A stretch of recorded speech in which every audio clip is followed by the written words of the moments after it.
கிட்டத்தட்ட ஒரு மணி நேரம் அவருடைய ரூமில் கதற சிரிக்க வச்சுட்டு வந்தேன். அது எனக்கு இன்னும் லைஃப்பில் மறக்கவே முடியாது.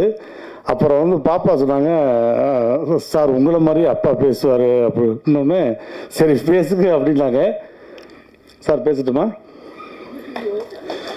என்ன ஆக போகுதோ தலைப்பு செய்தி அப்படின்ற மாதிரி. அப்பாவுடைய வாய்ஸ் எப்படின்னா, அதாவது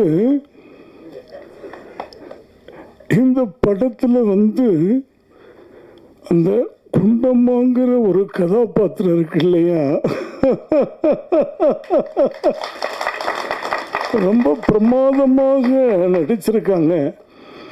இவங்களோடெல்லாம் ஓடி நான் நடிக்கக்கூடிய ஒரு வாய்ப்பு வந்து எனக்கு இன்னும் இந்த ஆண்டவன் கொடுத்துருக்கான் அப்படின்னு நினைக்கும் பொழுது அந்த ஆண்டவனுக்கு ரொம்ப ரொம்ப நான் நன்றியை சொல்லிக்கிறேன்.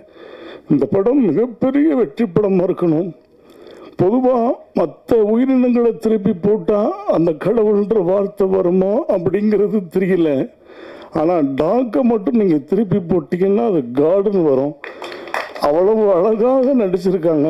அவங்களுக்கு என்னுடைய நன்றியை சொல்லி, இந்த படம் மிகப்பெரிய வெற்றி படமாக கொண்டு போய் சேர்க்க வேண்டியது பத்திரிகை நண்பர்களுக்கு அப்படின்னு சொல்லிக்கிட்டு, இறைவன் மிகப்பெரிய ஒரு இந்த படத்துக்கு சப்போர்ட்டாக இருக்கணும்னு வேண்டிக்கிட்டு விடைபெறுகிறேன். நன்றி, வணக்கம். நன்றி.